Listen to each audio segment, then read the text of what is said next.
Are you ready? Hi, I'm Amanda. Oh, Let's start over.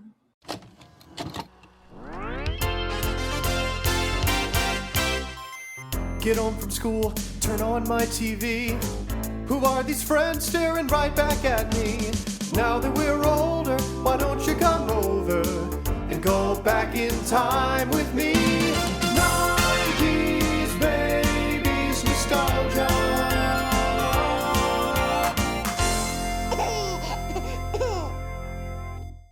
hi, I'm Amanda. And I'm Jessica. And this is 90s Babies Nostalgia, where two fully grown millennial women rewatch and sometimes watch for the first time iconic tween entertainment from the early 2000s. Just to be clear, we are not affiliated with or sponsored by any of the channels, shows that we talk about. We just really love watching TV. And today, the TV that we're talking about is Phil of the Future, Season 2.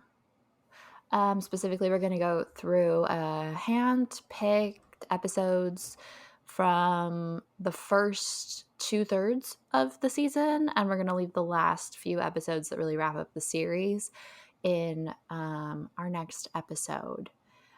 Also, I just want to point out that we haven't recorded in so long. I think I want to go on our Instagram stories at some point and go into why and how we have these really long hiatuses. But for context, we recorded the first season of Phil in August and September, and now it's February, and that we're starting the second season. And it's been so long that I completely forgot how to set up. I forgot what I would need. Didn't take good notes at all. However, I still know that intro down pat. Yeah. That just came out of me as it was just, I didn't even think about it. It just flows out. It was very impressive. Yeah, my computer was so angry at me because I really only use my personal laptop for recording this podcast that I went to turn it on this morning and it was just blinking red. So that was fun. And that was after you plugged it in, right? At first it didn't have anything. Correct. It was really terrifying. I also watched all of these episodes and assigned them to Jessica to watch back in October, November. Before we did Hocus Pocus. We did do Hocus Pocus in October for October, both of them. And we had assigned these episodes before then. And then we were like, okay, we've recorded half of Phil, but maybe we want to do Hocus Pocus, and then we'll come back to it. And we haven't put anything out. No pressure, no pressure. I don't remember a damn thing about some of these. And there were some when I was looking at my notes where I was like, why didn't we watch that one? There's a whole Pym slave labor arc in one of these. And you didn't assign it? What were you thinking? Apparently, I was thinking the other episodes were more important. Okay. Jessica, since we've been gone for so long, what have you been watching or listening to in the meantime? What do you want to talk about to our listeners? Oh. Listeners. Sorry. Yeah. Hopefully someone's listening. Yeah, I would hope so. But also, whatever, it's fun regardless. What have I been watching? I watched all of Wednesday semi-recently. That was amazing. Highly recommend. If you haven't seen it, which I don't think anyone hasn't seen it yet. Yeah. The other one I recently watched was That 90s Show, which is getting mixed feedback. And honestly, I loved it. Did you watch That 70s Show much? Yes. I've watched That 70s Show, the entire show, multiple times. See, I haven't. I don't think I've seen a single episode of That 70s Show, and so I have no interest in That 90s Show. What do you mean you haven't seen a single episode? I've seen clips and stuff, but I think I felt young when it was out, and I wasn't ever really that interested in watching it when I got older. And now I'm not interested in watching it because I don't want to give Wilder Valderrama any more royalties. It's very fair. He kind of gives me the ick, and so I don't want to watch him. Okay. That's fair. Very fair. What are you watching or listening to? As Jess knows, I am listening to Paramore's new album called This Is Why. It came out in the last week. Back when they did a fall tour, and I didn't go, and they're one of my favorite bands, and I always want to see them live, and I'm always worried that I'm not going to see them live if I don't go to this tour, because like, who even knows what they're doing? They don't even know what they're doing, right? Correct. I didn't realize it had been 6 years between an album, but then they announced their stadium tour in the summer, and I was like, I am freaking going, and I pre-recorded or pre-saved the album, whatever. And so it finally came out this last week, and it's really good as always. And there was a really fantastic Zane Lowe interview that just felt so like wholesome and organic, and they talk a lot about their writing process and why they were gone for so long, the album feels timely for like what we've been through in the last few years, as well. I've been watching Selena and Chef on HBO Max. I did not realize how freaking wholesome that show would be, and it's like the perfect cooking show for someone who wants to cook who doesn't know how to cook. Because I've realized this, there's like a gap in the cooking show market. There's either like the professional chefs, like your Top Chef and Iron Chef and all that shit, where it's like everyone's going really fast and they're just running around and they're making this incredible stuff and you don't know why or how. Or they're like a Rachel Ray kind of like midday morning cooking show where they're like, here's how to make a 7-layer dip. And like, I don't need to know how to make a 7-layer dip. You know? Yeah. Selena and Chef is Selena Gomez, who like can follow instructions and is a perfectionist but has no real culinary skills, zooming with like world-renowned chefs, primarily based in the LA area, but then I think in the later seasons she branches out and they're like Michelin star chefs, some of them, and they're teaching her like real recipes that they would make in their establishments. And they're like, she makes so many mistakes. One time she sets the parchment paper on fire. She gets really like upset sometimes because you can tell she's a perfectionist and she knows she's messing up, but she keeps trying. And so they like show the measurements and they show the cooking techniques and they give little tips. So it feels like I'm learning how to cook with her. Okay. I want to watch it. Here is my bone to pick. My bone to pick is HBO Max. Why is it so expensive? I feel like it doesn't have that many things on it, but everything it has on it, I want to watch. Like, I want to watch The Last of Us. Friends is now on HBO Max. Like, there's so many things that I want to watch that's on HBO Max, but I just can't freaking justify getting another platform. Plus, Netflix now apparently is going to be cracking down on shared passwords, so I'm probably going to have to get my own Netflix account, which I'm not prepared for. And I just like, why are there so many platforms? I just want one or two. I truly have so many. I have my parents' Netflix. Yeah. But I pay for Hulu, Disney Plus, Paramount Plus, HBO Max. I had Prime, but I got rid of that finally because like I never mean to sign up for Prime and it just happens whenever I make an Amazon order. So I got rid of that. And I won't get Apple TV, and I refuse to pay for Peacock because this is where I'm at. But you can use my HBO Max because it's just me. Okay. I don't need all of these to myself. Okay, great. I would love that. We'll create you a little avatar. Okay. I got it because I was dating someone a couple months ago who was really into Sex Lives of College Girls, and she was like, you have to see this. And so I specifically got it for that. And it's like, I can just cancel anytime. And then they kept me with White Lotus, and now it's like you said, like I kind of want to watch everything on it. So Yeah, that's my problem is every time it comes, I forget it exists, and then shows come around and it's like, oh, it's on HBO Max. My fucking HBO. Like, why don't I Plus, have I'll that? say it's more expensive than some of the other ones, but I feel like the quality you get is better because, like, most of the really good shows that are on Hulu and Paramount Plus are like, you have to also have a Showmax subscription or an AMC subscription or something. And then you don't get like the like, you can't watch, what is it called? The Nicole Kidman Monterey Carmel show. You know what I'm talking about? No? Big Little Lies. Big Little Lies. Okay. It's a Hulu original, but you can't watch it without like the extra Showmax subscription and shit. Mm. And like you can't watch Yellow Jackets on Paramount Plus if you don't also have the Showtime subscription. And it's just, yeah. So it's expensive, but they don't do the extra stuff as much. Okay. Okay. But anyway, you're not going to pay for it because you're going to use mine. Perfect. We should probably get into the actual recording. Yep, let's do it. Phil of Future, season 2. I'm going to preface this by saying, guys, season 2 is a little weird. Not sure how I feel about it. It's strange. All of the episodes that Amanda had me watch, I don't ever remember watching before, so I don't think they were on the reruns as much as season 1 was. Makes sense that they only gave this show 2 seasons because season 2 was confusing. I also just think, like, shout out to the principal cast, everyone playing the Diffys and Keely, because, and I guess Principal Hackett, like, all of the other side characters changed. And that was something that we really, really loved about season 1 was the strong side characters. We had Evan Peters, we had Brenda Song, we had Kay Panabaker.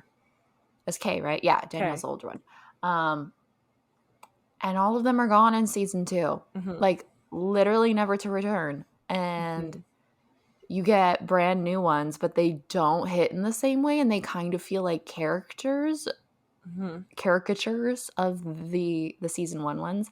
And I think that principal cast probably had to work extra hard to, like, keep the show grounded.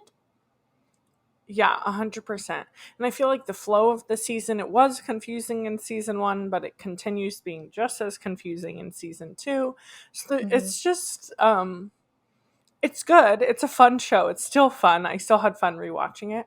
But it's definitely just strange. The season 2 feels strange. Unlike, like, Lizzie, Raven, even Stevens, we all said that these shows kind of, like, picked up their stride and, like, hit the ground running and felt like they knew what they were doing in season 2. I feel like this show did not have that. It's kind of the opposite. Yes. Season 1, the order was really messed up, the production codes, but the premise and the zaniness and everything, it felt cohesive, like they'd hit their formula. Yes. And then season 2, like, even not only do all those side characters change, but in season 1, pretty much every episode introduces a new concept or gadget from the future and kind of revolves around that. And in season 2, they don't do that as much. You get repeats of the gadgets more. So it breaks with the formula in a way that just don't like it. Yep, agreed. Do you have any other, like, big notes for the season before we go into the episodes? The clips in the intro changed, and I don't know how true this is, but I wrote the note that they are really leaning into the sound effects. I think they started using them more, at least in the intro and early episodes. Okay. I can't say that I remembered that being a thing, but could have. Do we want to introduce the other side characters that come in, or do we just want to, like, introduce them as they come up in the episodes? We could intro them now, but I wrote about them in the episodes they come up with. I honestly don't know the names of any of the actors. I did none of the research. Oh, I did. I just know Brandon Michael Smith is now in the show as Lil Danny, right? Little Danny Dawkins. And so we saw him in That's So Raven in the Extreme episode. Yeah. And he will go on to be in Sunny with a Chance as Nico.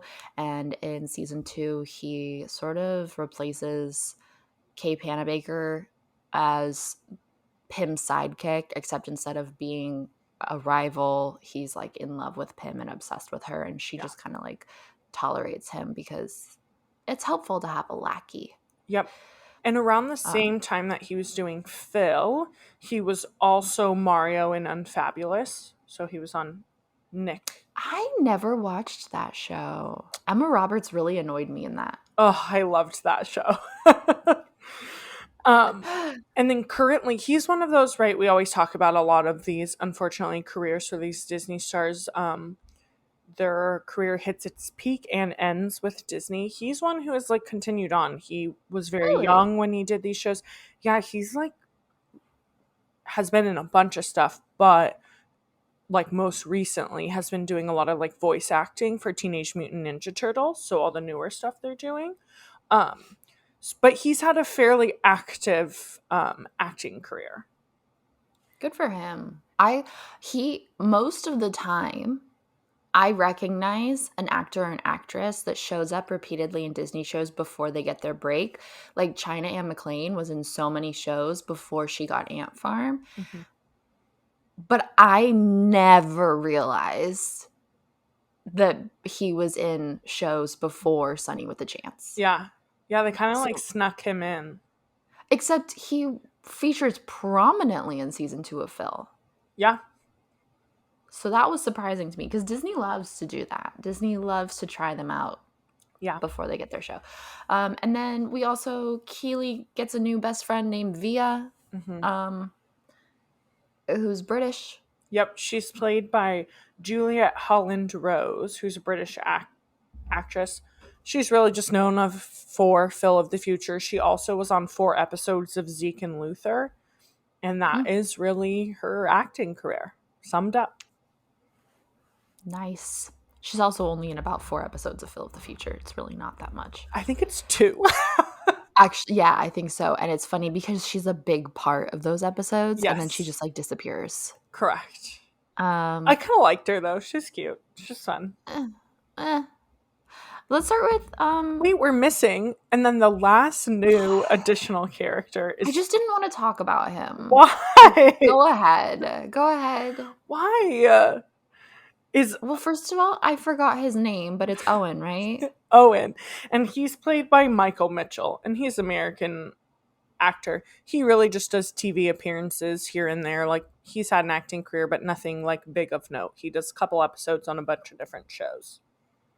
And he kind of replaces Seth, played by Evan Peters, in that he's like a goofy male friend to Phil, but he also is more attractive and more stupid.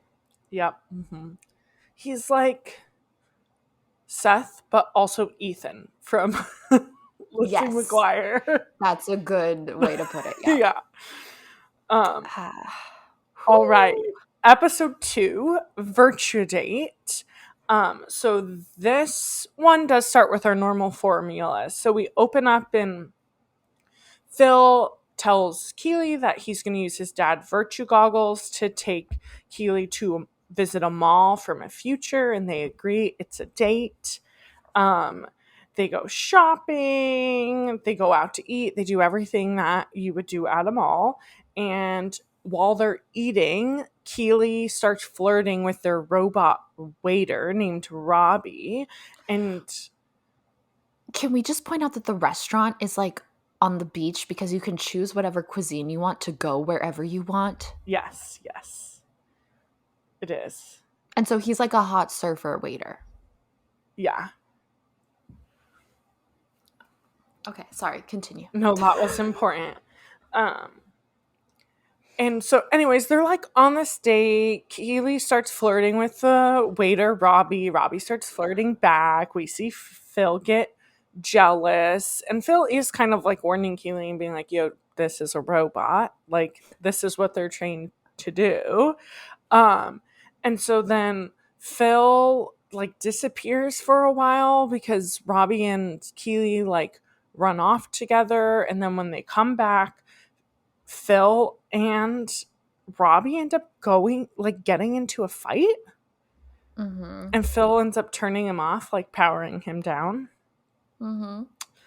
And I feel like this episode is just like kind of showing us how their feelings are escalating. So they end up leaving there. They kind of reconcile what happened. They go out to get ice cream, a virtual ice cream date, and then it kind of like ends with them having like this slightly flirty / friendly hug, and that's like the end of the episode.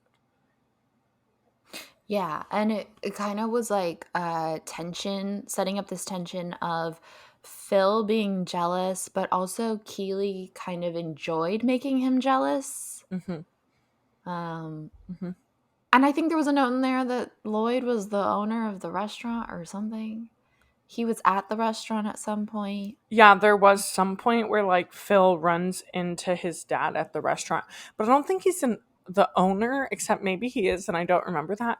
But I thought he made some comment about like when he needed to get away from like doing something that Barb asked or something, he like left and went to this restaurant. It was his like getaway. Mm-hmm. And the tension between Phil and Keely did start before the flirting, because there's a quote I wrote down of like, sure, it's a date. Yeah. Date? Like, you can tell they're not sure what this was, their expectations going into it. Mm-hmm. Yeah. This is the second episode of the season, but its production code is 201. So I think it was the first one that they made, and it was directed by Fred Savage from the Wonder Years, who produced and directed a lot of sitcoms for kids afterwards, until most recently being fired from the reboot of the Wonder Years for being aggressive on set. But anyway, fun times.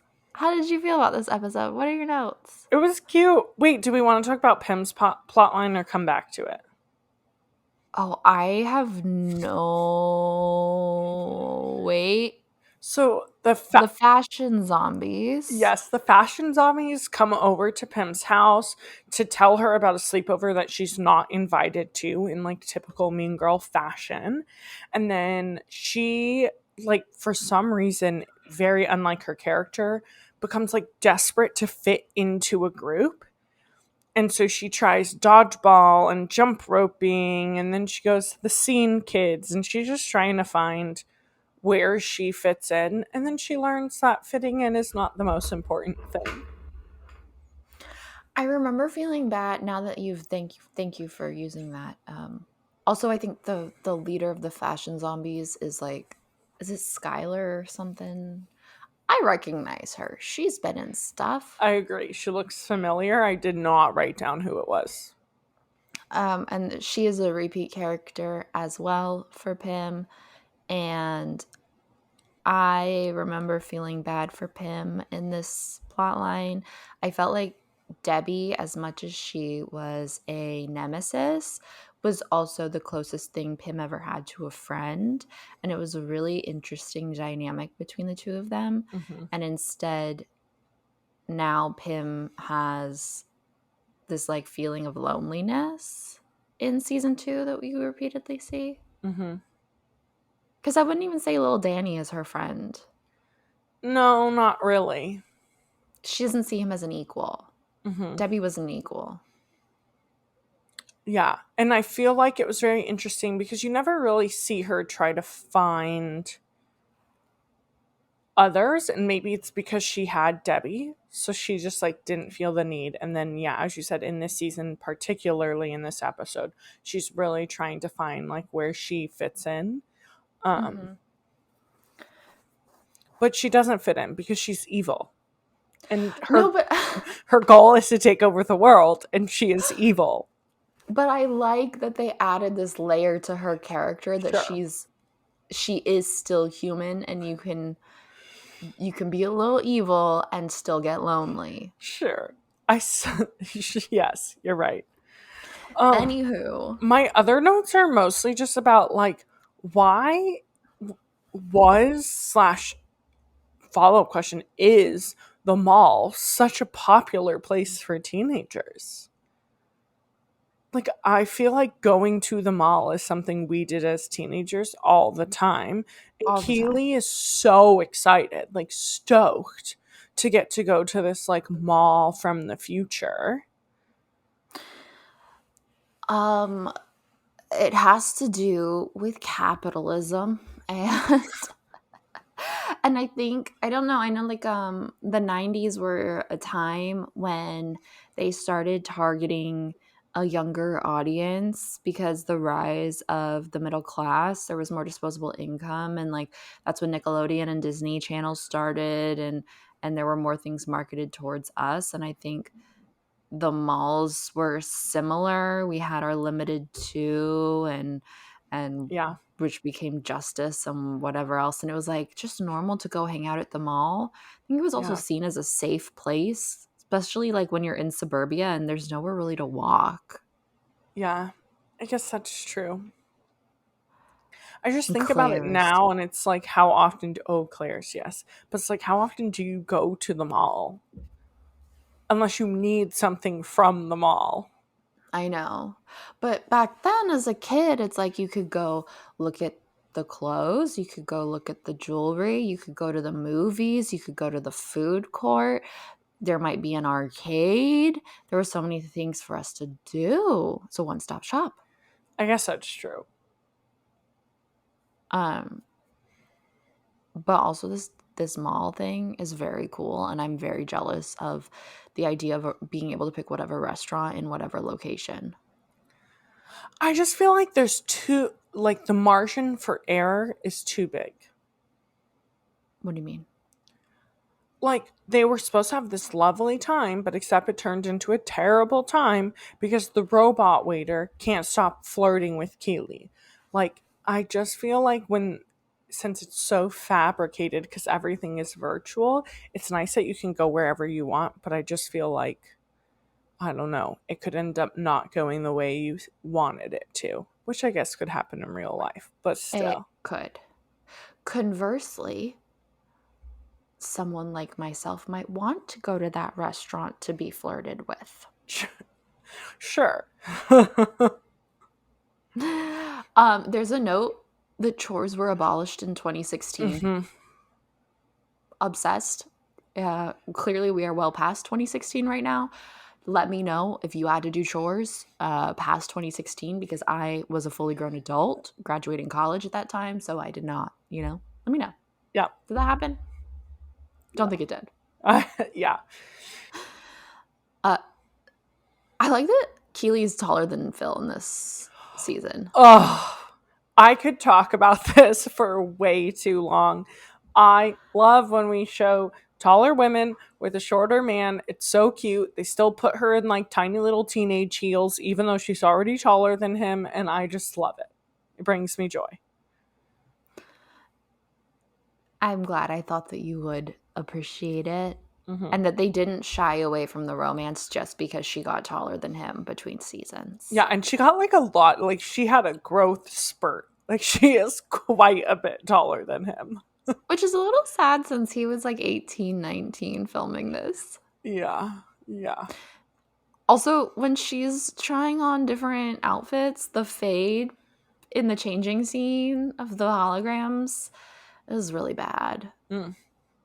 It was like a whole, because it wasn't just her outfit, it was like a whole fade of I don't remember all of it. I just know it was really bad. Not good. Yep. Do you have anything else? I don't have anything else. Cool. Episode 5. Tia, Via, or me? That's the full title. There's an ellipses, people. There is. Tia moved away, and so Phil has now become Keely's best friend, and Keely is making Phil do a bunch of things that he does not want to do with her. And Like go to the mall, get your hair and nails done, etc. so he makes a list of things that he refuses to do with her again. And when he's asking Owen for advice on how he should propose this list to Keely, Via walks in, and Owen is trying to flirt with Via, and Phil is like, no, what we need here is I need you to become best friends with Keely, so I don't have to tell her that I don't want to do things with her, but she is someone to replace Tia. So they start to hang out. They become super close. At first, it's a little awkward, but then they become the best of friends. And Phil starts to feel left out. And so Phil creates this plan to take Keely skyacking, to watch the Northern Lights. But Via ends up making plans with Keely on the same day. So Phil like replicates Keely. I totally forgot about the cloning. Yeah. So he like replicates, clones, but they're called like replicas, I think, in the show. Clones Keely, so there's 2, and sends the clone. And just so you know, it doesn't like clone the full personality or the ability to do things. It just like looks like the person, and then you tell the clone like, you are doing this, this is your name, this is what's happening. And like that's all the knowledge the clone has for like who it is and what it's doing. So Phil sends the clone with Via to go shopping and takes Keely on this date. Keely ends up finding out because Via texts or calls her and is like, "Where did you go? We were shopping and you just disappeared." And so Keely figures out that Phil is up to no good. I'm confused on why we are all of a sudden wearing sunglasses, but I'm rolling with it. And so they end up having to go back to meet Via. Phil ends up like powering down or getting rid of the clone and apologizing to Keely. And kind of talks about how he just didn't know how to get Keely to spend time with him again, and how she was spending all her time with Via, and it's this whole thing. Yes. I want to point out from the very beginning, Phil only started having an issue with doing all of these girly things with Keely when Owen gave him crap about it. Mm-hmm. He was fine hanging out with Keely. He was having a great old time with his best friend who he's into. And then the boys were like, ha ha, ha, she treats you like a girl. Mm-hmm. You ain't never going to get that if she just looks at you as one of the girls. Mm-hmm. And it's sexist, and I don't like it. Agreed. And you know what? Oh, no. My ex-boyfriend and I got our nails done together all the time. Actually, only once, but whatever. Agreed. We can get into that before we go to Pim's plot line. There were a lot of things in this episode for them being from the future, and they talk about like world peace and chores being abolished and all these great progressive ideas. Even Barb says some really, really like sexist / gender role affirming things. What did you say? She's like, don't forget, a woman wants a man that's strong. They just have like a lot of, they just really enforce traditional gender roles. And I don't remember who says this, but someone in the show says my dad is allergic to femininity. I wrote that down as a quote. Oh my God. Yeah, so it really like this episode was very triggering for me, and I did not approve.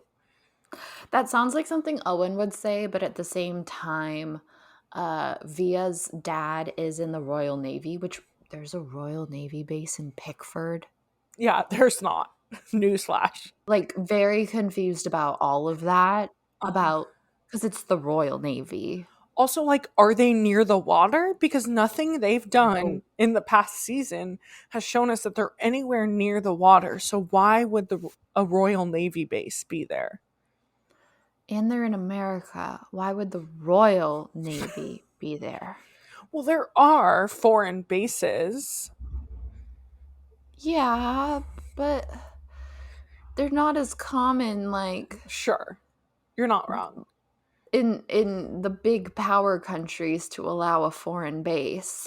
Yeah. But anyway, I'm pretty sure Pickford's like inland. I think they might even say it's in Nevada in one of these episodes, which is more confusing because I'm pretty sure it's in California. I'm moving on. I do have a note that just says gender roles because I was very upset. Mm-hmm. Agreed. Also, Keely kisses Phil on the cheek. And he, like, freaks out that he's going to get a kiss on the cheek every time he introduces her to a girl. I introduces don't her remember that happening. Yeah, apparently. Huh. And Lloyd pretends to be Keely at one point. Yeah, that happens because Phil is trying to, like, role play on how to bring the conversation up to Keely on, like, hi, you're spending all your time with Via and I miss my best friend and I want to spend time with you. So he has Lloyd pretend to be Keely, and it's really funny because he's eventually like, I cannot do this. Like, it's like, I'm trying to be a good dad, but this is too weird. But I did write down one line that I'm pretty sure is from Keely at the end. It was pretty good that said, I think it's up to me who I spend my time with. Mm-hmm. Like, you let them know. Mm-hmm. Mm-hmm. Though Phil was valid, but also it's like Phil kind of encouraged that. So he encouraged that and then was upset. He can't, like, have his cake and eat it too, or all that, whatever, you know? Like, Sure. you made your bed, now you gotta lie in it. You're the one that was like, I don't want to spend all this time with her. Yep. You can't be mad that she now wants. She has a new friend. Yep. All What right. was Do you want to talk about Pim? Pim? I think Pim tries to convince them she needs to leave because I have a note that she never. No, is it the bedroom one? Yes. Oh, they tell her that she needs to decorate her bedroom and find her style, and so she makes it like a giant doomsday lair. At first, Barb makes it like her childhood room, which was like all pink and gross, And has like a rainbow, and then in her dreams, like a leprechaun is appearing. oh yeah, she has nightmares because of the pink rainbow dream. Yeah. And then she makes the doomsday lair, and Barb is like, try again. And this is all because Pim never even unpacked, apparently, which I think is hilarious. That's my thing. I was like, has Pim's room really been empty this whole time? Because I don't ever remember seeing Pim's room, but I feel like we must have seen it, and I don't remember there being an empty room. But then they show it to us, and it's an empty room with boxes. Like, full on, they've been there for over a year, and Pim has just refused to unpack because she's waiting for the time machine to be fixed. Oh, I have a note that's not related to Pim. It's about the other one, and I've been looking at this trying to figure out what it meant, and I just realized. Because I had a typo. So I wrote the one falls for a mannequin, and I've realized one is supposed to be clone because there is a moment where Keely's clone is like flirting with a mannequin that is obviously not talking because it's a mannequin. Yep. I have no other notes about either of these plot lines. Pim is who she is. Pim is who she is, and gender roles are made up, and act and behave however you want to, and do the activities that you feel suit you. Amen. Episode 6. Get ready to go. There's a school dance. Sadie Hawkins. And Keely wants to go with Phil, but she doesn't know how to ask him. Mm-hmm. And then she does eventually kind of ask him, right? They kind of like decide to. She asks him without asking him, but they both leave that conversation knowing that they agreed to go to the dance together. But the words, "Will you go to the Sadie Hawkins dance with me?" never come out of her mouth. And this is the other episode Via's in. Mm-hmm. And she's like helping Keely a bit. And they're excited, and you can tell there's little butterflies. But then Lloyd tells them that he fixed the time machine. Mm-hmm. And that they're going to leave on the day of the dance. So then Phil tells Keely, and I think Keely asks Owen instead. Phil tells Keely. Keely's upset and ends up asking Owen. And so once Phil realizes that they're not leaving because the time machine is not fixed because poor Lloyd just cannot catch a break, he tells her immediately, like it's the first thing Phil goes and does. Keely's like, I already asked Owen. Mm-hmm. And then Via asks Phil to go with her and kind of like eggs them on a little bit. She's like, I'll go distract the buffoon that is Owen while you two sort through your problems. She is the ultimate wing woman in this episode, and I love it. Yeah, this episode makes me feel like we could have used more of her because I did write down that she is a great friend. Yes. Like, even at the beginning when Keely is trying to ask Phil to go to the dance, she like gets them to talk to each other. And then she literally says this line, and I just thought it was genius. She just goes, "Oh, I just remembered I'm supposed to be anywhere but here." And she just like leaves. And it's just so cute and fun. And she just like keeps that up the whole episode, and it makes you really appreciate her. I also wrote down the lines when I think they're having their conversation about whether or not they're going to go together. They're like, there's a dance and we could go together. Like, it's better for the environment and go Earth. Yeah. Yeah. Yeah, also, why is their Sadie so fancy that Keely's dressed like she's going to prom? Our Sadie's was literally Western themed. Yeah. I don't remember.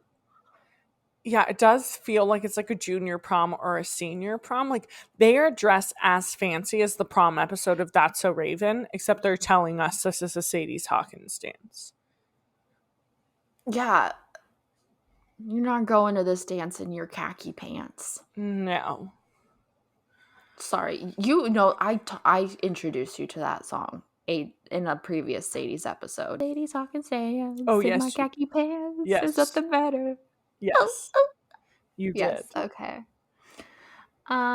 Also, I don't know what the context, but it was cute when Keely goes, "You're not interested in Via, right?" And Phil says, "Of course not. I'm just adorable." I don't know why. He said he was adorable. I think maybe Via called him adorable. Uh-huh. Yeah. Also semi-related, because this is like a combined middle school, high school sitch. Penn's also going to this dance, and so she lies to the, what did we call them? The fashion zombies. She lies to them and tells them that she has a boyfriend that goes to a different school, and she doesn't care about the lie because she's like, doesn't matter, we're leaving to go back home. Well, then they don't leave, and she has to go to the dance. So she uses the same technology from the last episode where she clones or makes a replica of like this jock from a magazine to go to the dance with her. And literally the whole time, this guy just keeps on going, "Go long," and then, like moving his arm like he's about to like throw a football. It's pretty hilarious. Yeah. And she ends up having a little flirty moment with Danny as well at the end. Yes, because he wants her to go with him because he is obsessed and she won't. But then eventually her like go long catalog boyfriend is more interested in the fashion zombie head, and she does spend time with little Danny in turn. Her fake boyfriend replica person is played by Kendall Schmidt from Big Time Rush. Oh, really? Yeah, I really didn't recognize it, but it was on the Wikipedia, and now that I just Googled, and that's definitely him. Yeah, oh, that's funny. Yeah, you saying that, I'm like, yes, it is, but I didn't realize it watching it. I'm like, oh, they just got some generic, like, cute-ish looking jock teenage boy. I love this. I only think about Pim. I dance with Pim. I'm crushing on Pim. Pim. Someone also said I just got Pimified. That sounds like something little Danny said. Yeah. There was a lot of cute, awkward dancing in this episode. So after they agree to go to the dance without really asking each other to go to the dance, but they're in mutual agreement, they both go like their separate way to classes, and we get these scenes of Phil and Keely like happy dancing, celebrating that they're going to the dance together. And then they catch each other both dancing, and it's very they dance like idiots. Yes, it's so cute. It's very cute. And then we get more awkward dancing at the end in the garage. So they finally like reconcile at the dance, but this is when Pim takes over DJing and changes the song, so it's no longer a slow song. So when they get back to the house in the garage, Kaylee and Phil have like a dancing moment, and it is like such awkward. We're in high school and we don't know how to slow dance, and it's very, very cute. Does anyone really know how to slow dance though? You just ever? No. And then just like sway. and that's it. Yeah. And it's boring. Yeah. Never liked it.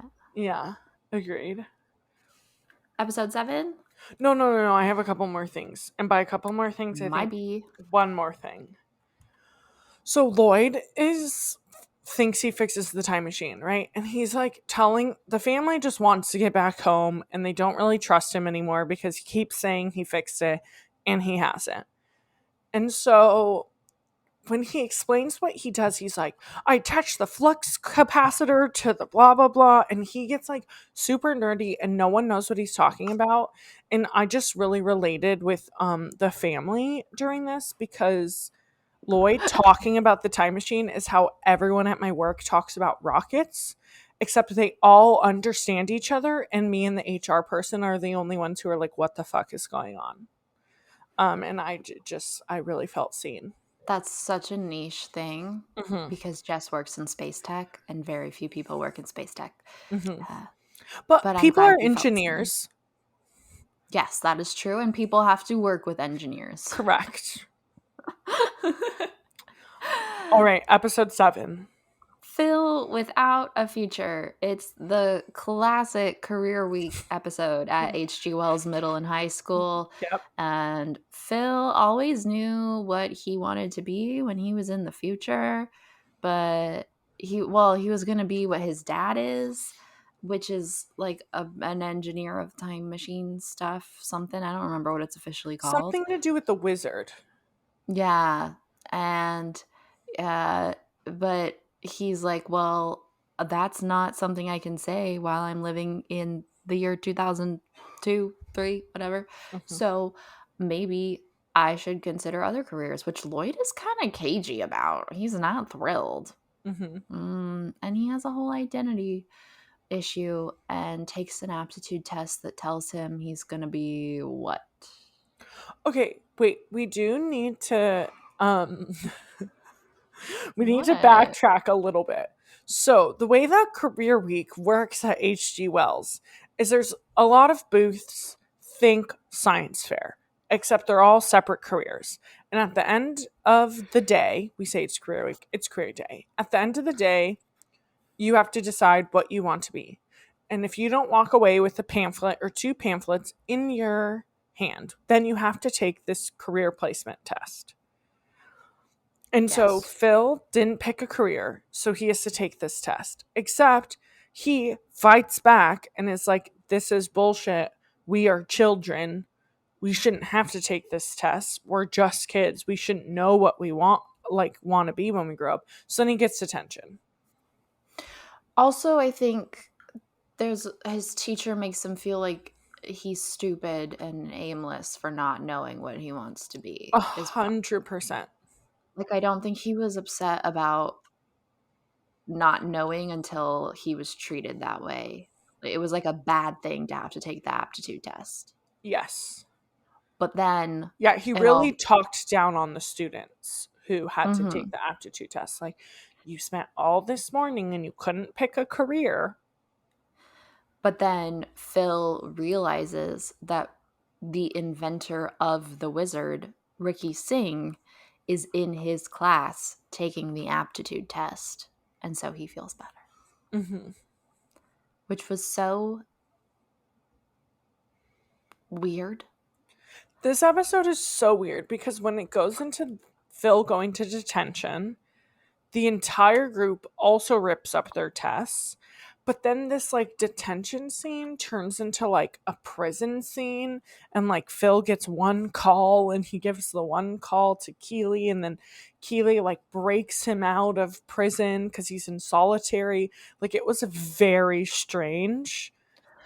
For context, Pim also has to do this career fair because it's a joint junior and high school, and she decides to be a corrections officer. Yes. And is like an overzealous hall monitor at the school, locking them up in detention prison rooms. Yes. And it really suits her.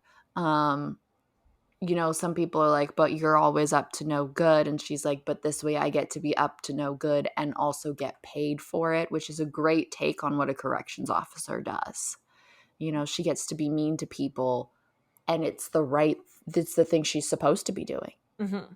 But she decided she didn't like it when the person who was like in charge of the corrections officers gave her direction. And she's like, no, I don't want to be told what to do. I want to tell other people what to do. So then she decided she didn't like it as much towards the end. Yeah, but she gets super power crazy, which is how the whole detention strike ends up. And it's kind of like a funny switch around where she's the one enforcing the rules and he's the one breaking the rules. Mm-hmm. Yeah. Do you have any notes? I feel like my notes are very similar to when we had this exact episode, same but different, from Lizzie McGuire. But basically, like, this is exactly what high school feels like, and I'm glad Phil is calling it out because it is bullshit. But I really feel like you go into high school and they're like, you get to be like a junior in high school and they're like, you need to know what your major is going to be in college, and your major decides your future, and this is what you're going to do. And it's like, you can do whatever the hell you want. Like, you could change your plan. It's fine. It's all going to work out in the end. Like, it's all okay. You can try something and decide you hate it and go try something else. But they don't really like reinforce that when you're in high school. It really is like, this is the time you need to make these big life decisions. And it's like, chill, dude, we're 16. Yeah. You know? I do. Also, this whole episode was weird. The jail scene, the glorifying the police, like, all of it was strange. I didn't love it. It was strange. I don't know that it was glorifying because it was relating them to Pym, who is evil. I don't know. I didn't like it. I walked away from this episode. It made me feel uncomfortable. That's very fair. A winning quote is, if everyone in the world was successful, we wouldn't be able to tell the winners from the losers. And I also wrote down that Pym is the leader Phil aspires to be. That's kind of true.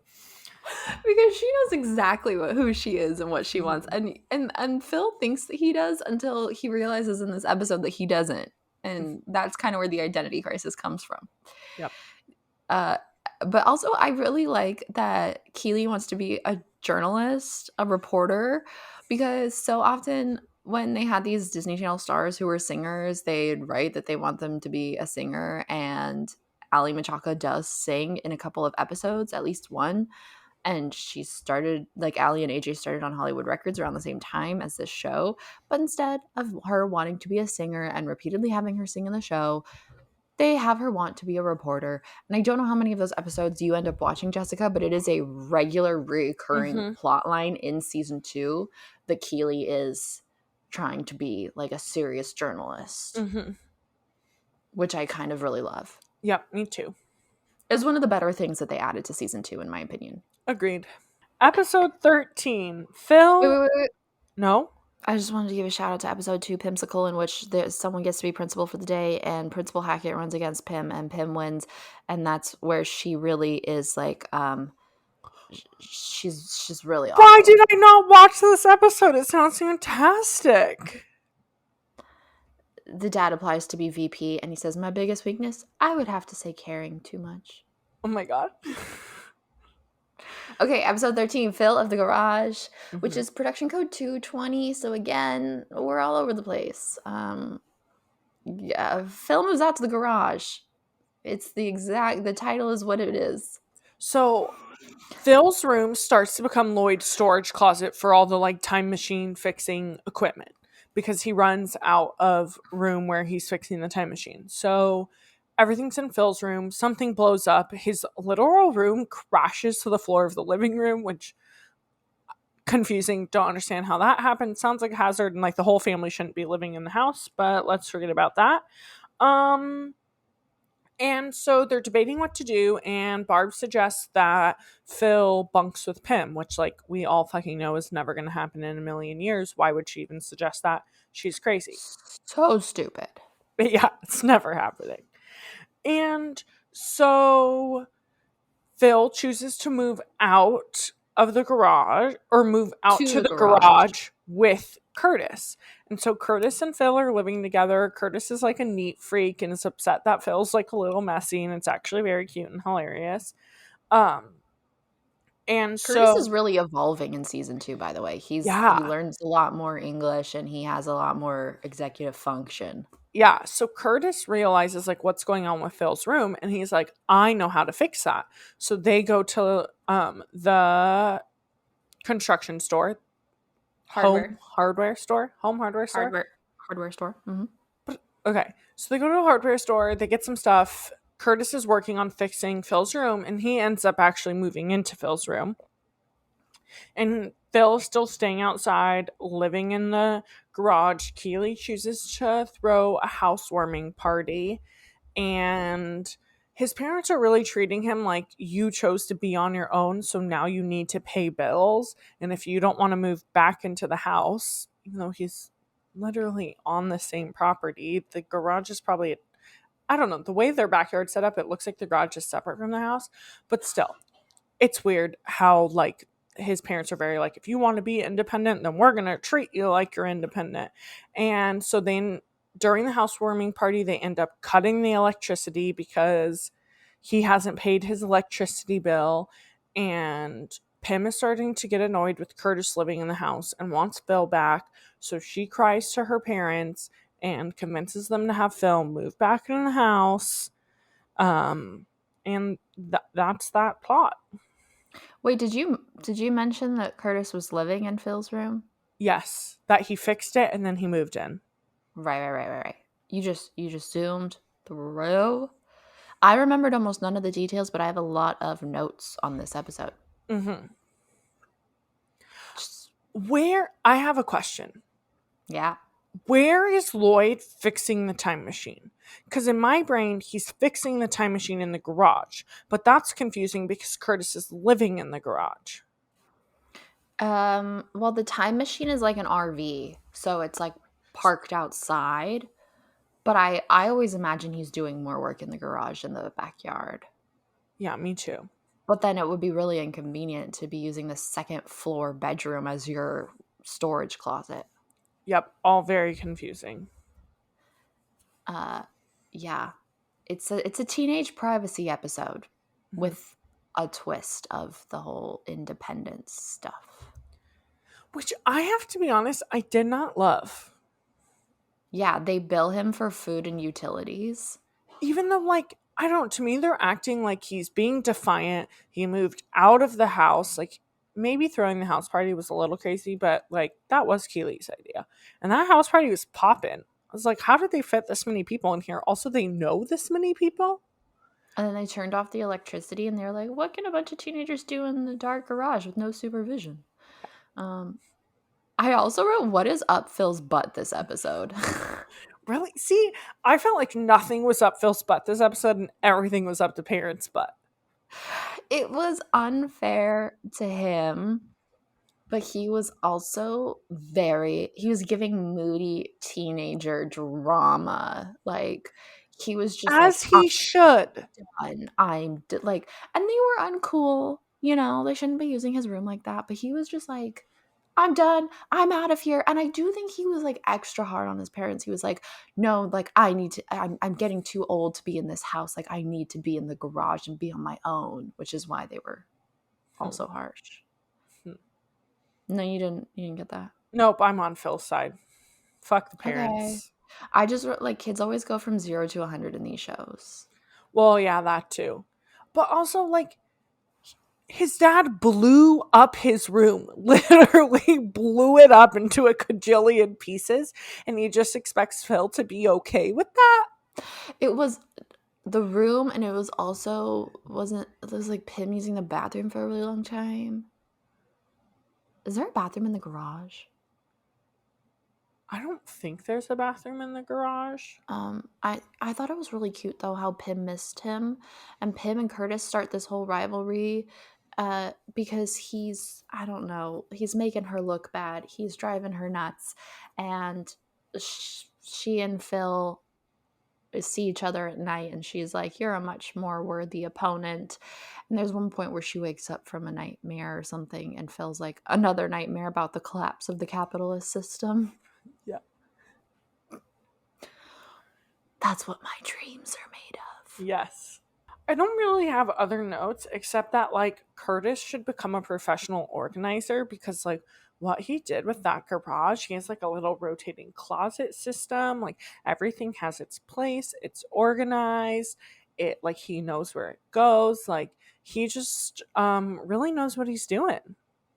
So I don't know if you had to watch any of the subsequent episodes, but there is a whole Curtis plotline after this, where he they I don't know if he's like causing too much mischief or he's bored or something, but they're like, Curtis, maybe it's time for you to get a job.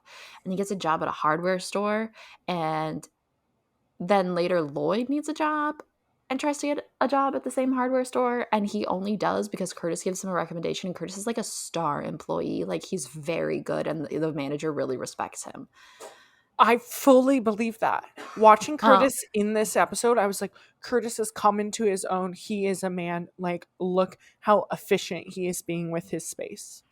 yeah, and so he gets his job there, and then later when Lloyd it's not that Lloyd needs a job as much as Lloyd goes to visit him and sees all this stuff, and he's like, I could use a lot of this stuff for the time machine. Yeah. Maybe I should work here.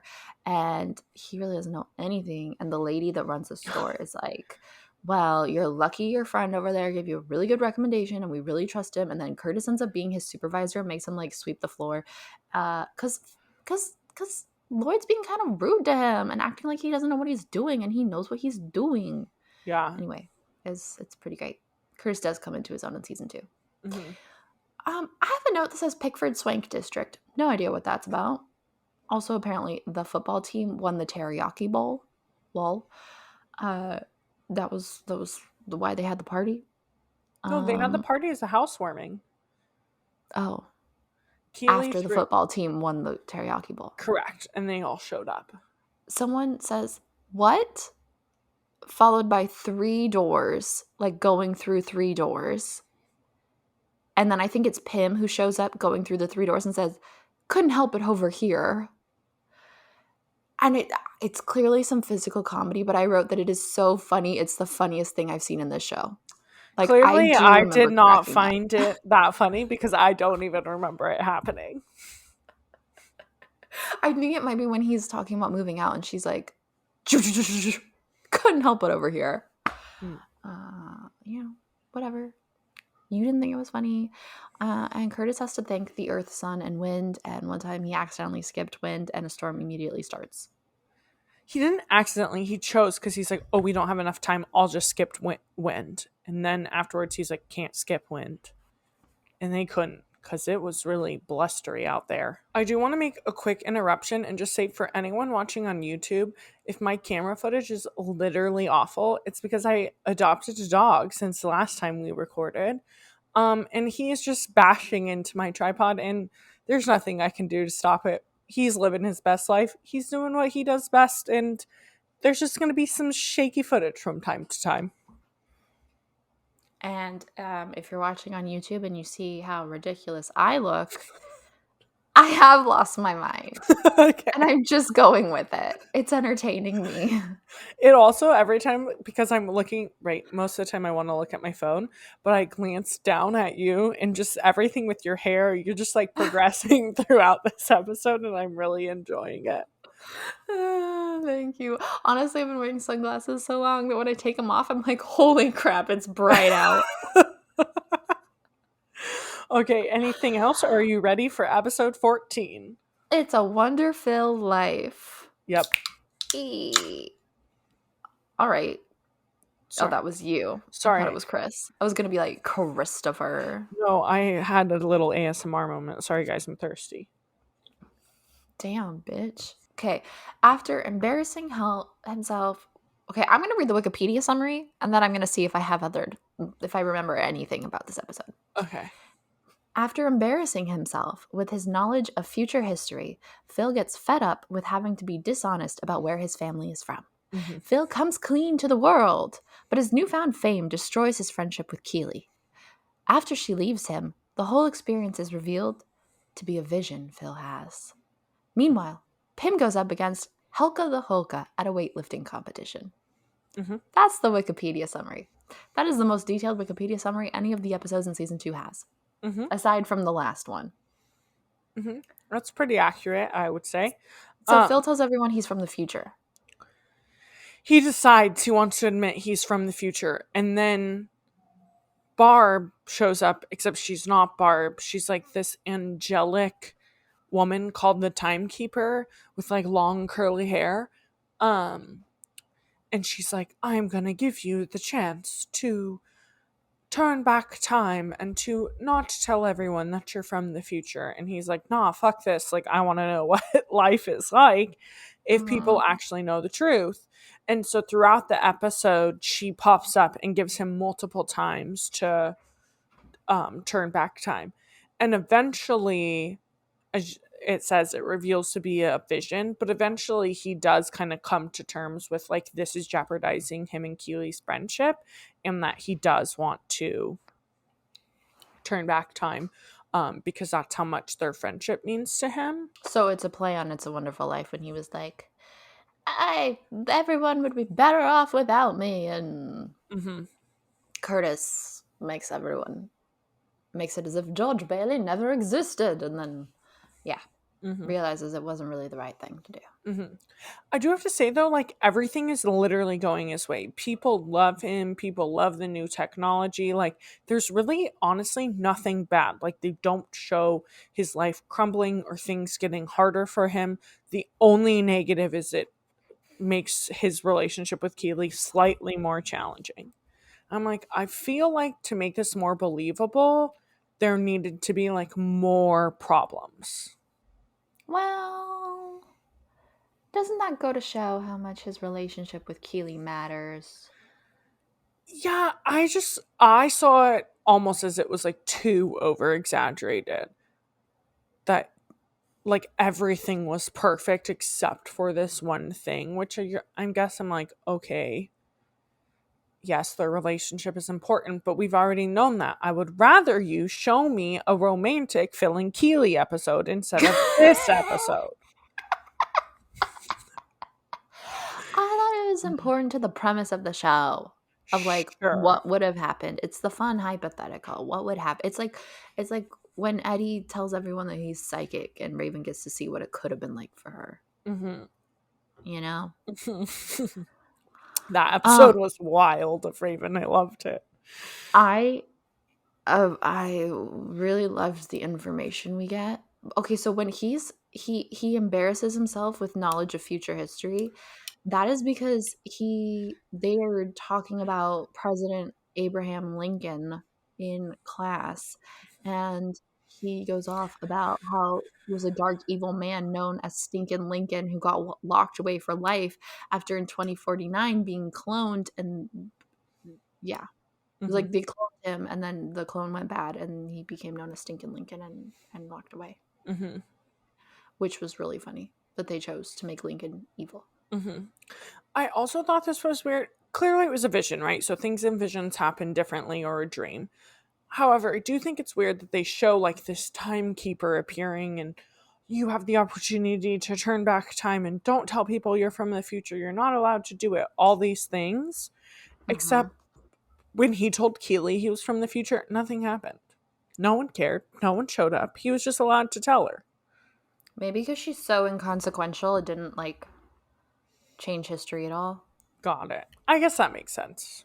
There's also, when he's annoyed, there's a montage of clips of times when he wished people would have known he was from the future. And some of them were clips we haven't seen yet. Classic. I wrote clones as one of those. Also, in the montage, it was followed by Keely going, wow, I've had some really weird hairstyles. Even though we only see her with straight hair in the montage, but she truly has had some very weird hairstyles. Yes. There is an episode that I did not make you watch in the end where her hair is both curled and straightened. And I've sent you pictures. Yes. And it's really upsetting. Yes, it is. Now that we're on this topic, this is a great transition. Keely has another fashion choice that I'm like, oh, this is very early 2000s.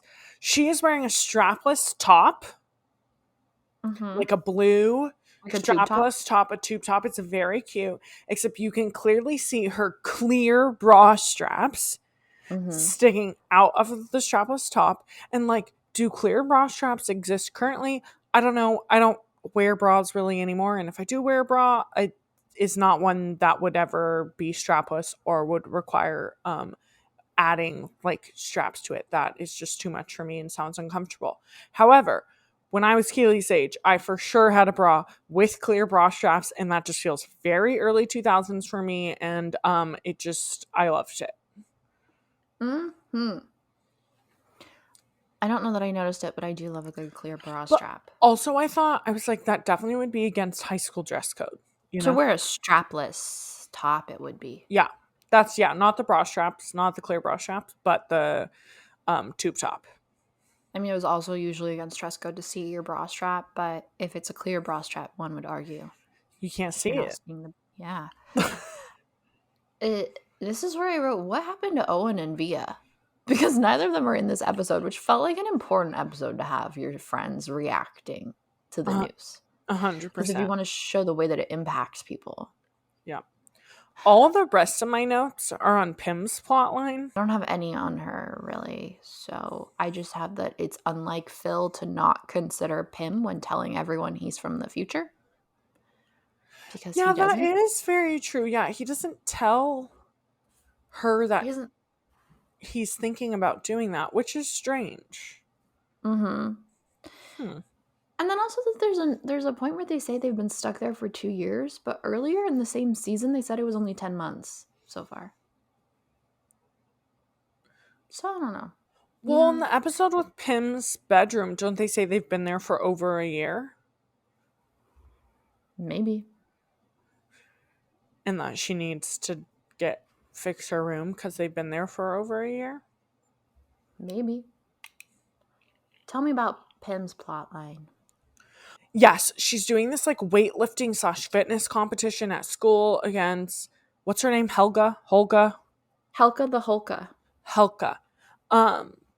And she has a like horrendous unibrow. Like, they just drew it on. And here's the thing: if you have a unibrow, girl, rock that unibrow. I literally don't care. But the fact that they gave her a unibrow and they made it look horrible, like they didn't even bring someone in who does like prosthetics to add like fake hair there. Like, it literally just looks like someone, like I went in there with an eyebrow pencil and just like drew it. Like, it was awful. Justice for the unibrow girlies, because they only got shown in such a negative light, and they did so often in the early 2000s. 100%. That's they why should not be the butt of the jokes. Yeah, and like, if your unibrow is drawn on and looks ridiculous like that, yeah, it's a crime. If you have a natural, beautiful, grown unibrow, rock it. But why are we drawing one on to look so horrendous for the joke? Like, I just did not love it. And also, Agreed. so Pim uses like her androider or something to give her like super strength. And she gets these crazy muscles, like insane, giant muscles. But like, clearly they just like stuffed her clothes to make it look like she had these big muscles. And so it looked like lumpy, like you could physically tell on the TV, like it wasn't smooth. Oh, it wasn't like a bodysuit? No, it didn't look veiny. It didn't look like any, maybe it was a bodysuit, but whatever they used. It was like a Party City bodysuit. Yeah, like it was not high quality, and it gave a like ridiculous look. Like, she just looked silly. You're like, okay, you look like you just like shoved a bunch of sweatshirts under your shirt to give you like guns, you know? Isn't there something like when Phil tells everyone they're from the future, she gets disqualified or something? She gets disqualified for using future technologies and gets suspended for 30 days. Is this why I wrote down that he didn't consider her, or was there other stuff that made her life harder? No, it was really just that. Well, that's not a big deal. Well, getting suspended for 30, suspension in general is just stupid, and that is a conversation for a different time and not right now, but like getting suspended for 30 days feels ridiculous. It does, but it also sounds like a treat to little Pimmy. Sure. All right. Last episode for now. Episode 15, Christmas Christmas break. break. You want to know what this summary is from Wikipedia? Oh, Lord. Sure. With Christmas on the way, Phil remembers the first time he came to Pickford and meeting Keely while Lloyd recounts getting their house. Yep. That's it. That's a great, yep, that's what happens. We go into reverse, as mentioned, to show the day they landed in Pickford. They are flipping a coin to decide what of the two malls in Pickford they are going to, and the coin rolls away. The coin is something of future technologies that's not going to be made for another 40 years. And so Lloyd is like, Phil and Pim, you got to go hunt down that coin and get it back. Like, we can't leave this in the hands of people from the current time. And the person who picked it up was Keely. So they end up following Keely to H.G. Wells to get the coin back. And so they get it back, but Pim ends up stealing the Yuletide star, which is supposed to go on top of the tree for the tree lighting ceremony that Keely is leading because she's like Pickford princess or something that year. She's the Pickford Yuletide Star Princess. Okay, she's the Pickford Yuletide Star Princess, and so she needs to put the star on top of the tree, except Pim steals it, and Phil is like, do not steal that, and Pim's like, haha, you have a crush on her, it's only because she's cute. And Phil's like, yes, except that's not actually what he says, but convinces Pim to to give the star back, but somehow it gets like dropped or it like crushes into a million pieces. So Phil and Pim decide they need to go back into the future again. Into the past. Yep. Back into the past, not back into the future. They go back into the past to rewind to the part where the star gets broken. And so this time they get it back before it breaks and they set it down on a chair, and then a jock comes by and sets his big old heavy gym bag on top of the star and it crushes it. So then they do it again. They do it again, except Phil goes by himself because Pim is getting motion sick and doesn't feel well, which I think is it's just hilarious to think that like traveling back in time would make you motion sick. I'm sure it would. So Phil goes by himself, and he basically what he does is he goes back in time, he gets the star, and then he fast forwards to the future to when the one is broken, and he swaps the two. So then Keely's like, it's a Christmas miracle. The Yuletide star was broken into a million pieces, but somehow when I reopened the box, it was back together. But it's really because Phil fixed it. And the whole time he's telling this story, we're seeing like glimpses of what happened the day they landed in Pickford, but he's telling this story to Keely. And so this kind of ends with they realize they're stuck in the past. Lloyd can't fix the time machine, and so then they decide to go to the Christmas tree lighting ceremony. And it's this kind of like cute story of like when Phil met Keely, but she didn't know. Is it cute or is it kind of creepy? Both. He follows her, but she doesn't know who he is. Yeah, it's slightly creepy, but it's kind of cute. I have many notes and they are very chaotic. What about you? I only have a few notes. Quick side plot is Lloyd is telling the story of how they got the house, which is Barb sees this house, is like, oh, I would love a vacation home in this time zone, be super cute. The house ends up being put on the market that day. They're touring it. They're doing like funny things in the house because they're from the future and they don't know what, past technologies are. And then the guy who's like I don't know, some sort of jeweler or something, sees the like exhaust that Lloyd is emptying from the time machine, and it's literal diamonds. And so he's like, if you give me a handful of those diamonds, then I will give you the deed of the house. And then he just like hands them the deed, which that's not how buying a house happens, but that's how it happens in this show. He's a gemologist, an amateur gemologist. Got it. What is And I that? Is that think a he's job? no, I think he's the realtor on the house, but then he's like also into gems or something. Got it. And Lloyd and Barb don't have any like money, but then he sees the diamonds that he's throwing away, and literally says, "Diamonds, exhaust waste, it's all useless." Mm-hmm. I don't know when 1999 is mentioned, but I wrote down 1999. No, 2003. Mm-hmm. There was a point where they kept bringing up 1999 because that's where they were trying to go when they ended up in 2003. When the time machine broke, they were trying to go to 1999. Okay. They also say classic smog, not as sweet as new smog. Yeah. Pickfordshire, Nevada is what they say at one point. Oh, okay. So I guess we're in Nevada, though for Nevada it looks a lot like California. Correct. And there's a lot more buildings and stuff than I think would exist in most cities in Nevada, but that's okay. And like trees and stuff. Yep. Yeah. Non-deserty things. Yeah.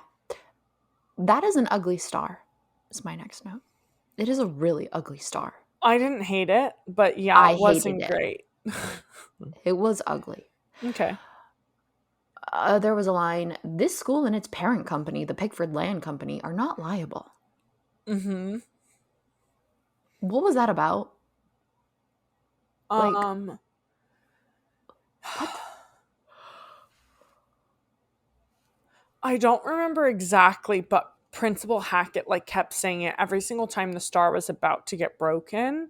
Like that was a line that he threw out there, and I don't remember what it was, if it was in reference to the star or if it was in reference to a conversation him and Keely were having while they were getting back to where the star was. Weird. Also, this is the episode where you see the multiples of the Phils and Pims, which is a clip that they show in the montage in the previous episode, It's a Wonderful Life. So that was part of the same way Lizzie did it, where you show a montage and there's clips you haven't seen yet. The production code on It's a Wonderful Life is 218, and the one on Christmas Break is 213. So. Also, I have to say, my biggest bone to pick with this episode is Keely comes over to decorate the Christmas tree. She wants to do it the old-fashioned way. And this is how, while they're decorating the Christmas tree, they're telling this story. That's the premise of this episode.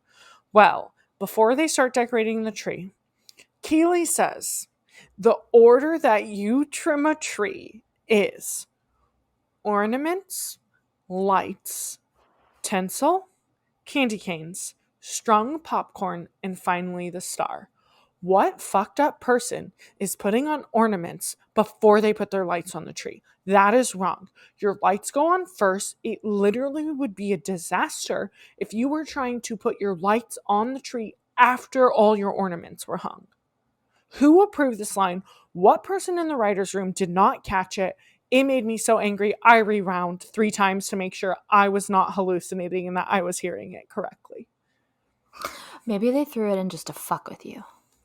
Like, when in your life have you ever fucking put ornaments on a tree before the lights? Maybe every single person in the writer's room was a man. And they just never put up a Christmas tree before? They only chop it down? Like, what's happening They here? let their wives put on the ornaments because that's decorating. That's a girly job. It made me very angry. I was like, I agree with you. It's no wrong. sense. You can't put the lights on second. That doesn't make any fucking sense. It doesn't. It's wrong. It's not okay. Where the lights fall informs where the decorations go. 100%. Also, just like where the lights need to go is like around all the branches. It just wouldn't work. It just doesn't work. It doesn't.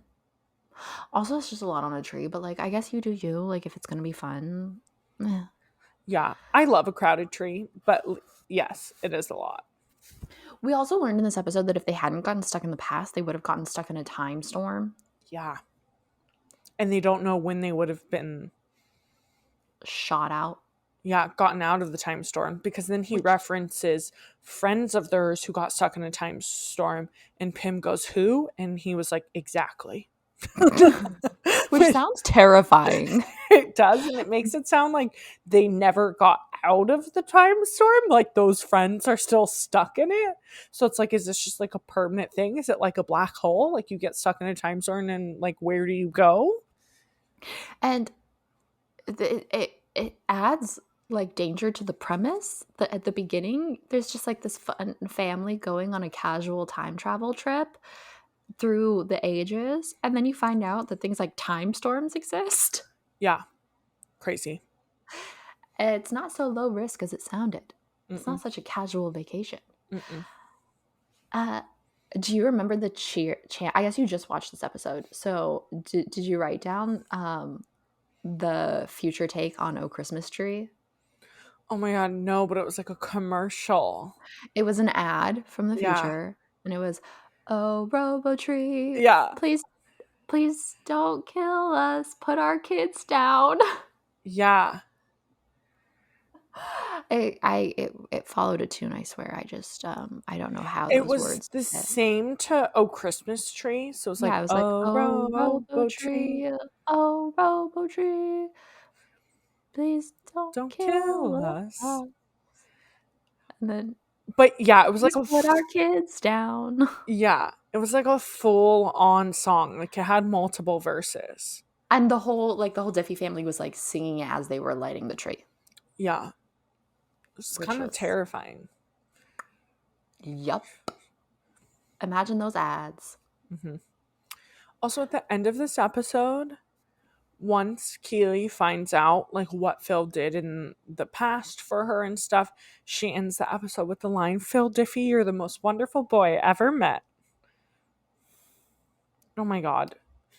Be romantic and cute for a moment, Amanda, please. I just thought that he was kind of creepy in this episode. He was like obsessed with her. He like saw her from across the way and was like, "Let me go follow that girl around." Okay, also Lloyd sent him to do that. Whatever. Side note, this is where not having the same cast side characters back like makes a difference, because in a flashback episode you're like, where the fuck is Tia? Tia would be there with Keely, you know? But whatever. How do you feel about it as a Christmas episode? It's not very Christmassy. But it is a Christmas episode. Yeah, I agree with you. I agree it's a Christmas episode. It's not very Christmassy. Mood. But like, do you like that? Or do you dislike it? Does it need to be more on the nose? Like the freaking Hanukkah episode and even Stevens with the I kind of liked it, because here's the thing. We always get some sort of wintertime holiday episode. And we always get a recap episode. And I liked that they said, fuck that. We don't need to give them both. Let's just combine them. But they didn't. They gave us a recap in the previous one, kind of with the montage. Oh, yeah. Oh. I like that this gave us something new. We always said we liked about Phil that there's no need for an origin story, because the theme song tells you all of it. This gives you the origin story, which is like, okay, a little on the nose, but it gives you more than that. Yeah. I liked it. I feel like, did we need to theme it around Christmas? But also it was cute, and it shows you that they've been... So I guess this is us knowing that they have been there for a year then. Yeah. Also, I just like a Christmas episode where it's not telling me that I have to believe in like the spirit and magic of Christmas and it's a miracle and love and light and all that shit, because we get shown that Keely's like, it's a Christmas miracle, and it's totally not. It's just Phil using his future gadgets. Yep. Oh my god, I just remembered a note about an episode we talked about like 30 minutes ago. Yeah. Look, when he moves to the garage, because I'm so sorry, guys. I'm so sorry, but this is how my brain is working today. When he moves to the garage because his room breaks, one of the notes is that the future gadgets, it's too big for the wizard to fix, and future gadgets are too hard on like nails and wood or something like that. And I just have a lot of questions about that because future gadgets can travel through time. Like there's so much that they can do. They can clone people. Why can't they do simple carpentry? Do you get what I'm saying, Jess? Yeah, there's also an episode which might be this one that we just watched, but where Lloyd decides he has to take all the batteries out of everything. Or is that an episode Yeah. we haven't watched yet? And that was very That's when they strange. like they can't use all their future gadgets because he's like taking the batteries That from all of them we for might have stuff. not talked about that one yet. But yeah, I feel like there's a lot of weird things with the future gadgets where you're like, I don't understand how they work so great, especially in the past, but then other times they just are useless. Right? Yeah. Oh, it is the next episode, which we're talking about it in our next episode. So Yeah, in our next episode, we're going to finish up Phil. We'll do a quiz. We'll rank it. Maybe we'll decide what we're going to be watching next. Probably won't, but we might. we you know, I still enjoy Phil. It's fun, it's zany. I really think season one was bomb.com Yeah. and season two is just like a little rocket compared to the bomb. Yeah. I want to finish season 2, see how I feel about the wrap up episodes and stuff like that. And, Yeah. we'll give more of our thoughts. But I do agree so far. I think season 1 just hit so much harder than season 2. Maybe they knew halfway through filming they weren't getting a season 3. Who knows what like all the background is for this one. But yeah, it just, season 2 is still zany, but like not in a good way. But not in a bad way. No, just in a like, okay, I guess this is what we're getting way. It's a little more convoluted. Yeah. It's a little all over the place. She got messy. Yeah, she did. If you want to follow us on socials, I'm gonna get more active there. Question mark. It's my goal. I was working 16-hour days last week at a conference. So now that I'm back, my goal is to be more active on our socials. Yes, because we've only been inactive for a week. Shh, they don't know. At 90s Babies Nostalgia, spell out the word 90s on YouTube and on Instagram. But please send us a DM. We would love for you to interact with us. And we are excited to finally share Phil with you. We've been working on it for a while. And as we mentioned, we really enjoyed season 1 and we've been having fun with it. So I'm excited for you to hear all of our very, very long winded thoughts. Yes. Thank you for listening. If you made it this far, thank you to Don Wheeler for our artwork and to Patrick Donovan for our music. I don't thank them every episode anymore, but still great and still huge motivators for us to continue to do this because having branding really convinces us that we should be doing this. Yeah. And thank you for listening. We'll talk to you later. Bye. See you in the next one. Bye.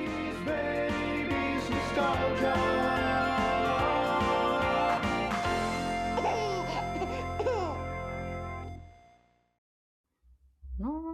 90s babies nostalgia.